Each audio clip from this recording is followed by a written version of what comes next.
Modern applications scales fast and change constantly.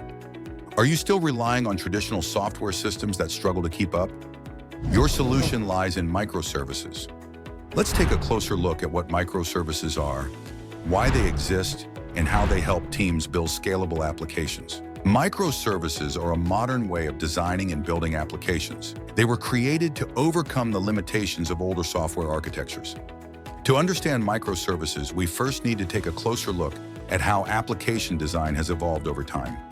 In the early days, applications were built as a single unit called a monolithic architecture. In that, all parts of the application lived in one large code base. This included data storage, business logic, and user interfaces. It looked simple to build, but it became difficult to maintain and scale as applications grew. Multi-tier architecture explained. As a result of the complications, multi-tier architectures have emerged. Applications were divided into layers based on technical roles. The most common model in this is the three-tier architecture. It includes the presentation, business logic, and data layers. This separation improved organization, but systems were still centralized and tightly connected.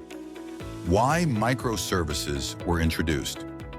As web and mobile applications grew globally, complexity increased rapidly. Large platforms like e-commerce and search engines need a new approach. Engineers realized the best way to tackle complexity is by breaking systems into smaller parts. This led to the microservices architecture. Now let's take a deeper look at microservices. Microservices are small, independent services focused on one business function.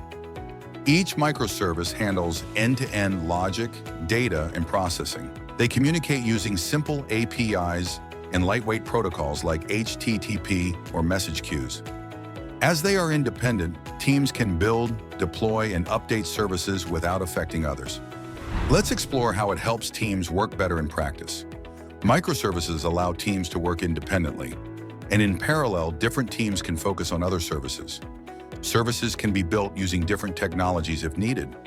This approach improves flexibility, scalability, and speed of innovation. However, microservices also introduce new challenges as systems grow. Failures in one service can affect others in a distributed system. Finding the root cause of issues becomes more difficult. Managing hundreds or thousands of services requires strong operational practices. To address these challenges, engineers rely on specialized tools and platforms. Containerization helps package services into lightweight runtimes like Docker. Container orchestration platforms like Kubernetes manage service lifecycles. CI/CD pipelines automate building and deployment. Monitoring, logging, and messaging tools help track performance and reliability. Microservices are not a solution for every application. Simple systems may still work best as monoliths, but for large, fast-evolving applications, microservices offer flexibility and scalability. If you found this video useful, like, share, and subscribe to the Knowledge Academy for more videos on software architecture and modern development. Thank you for watching, and we will see you in the next video.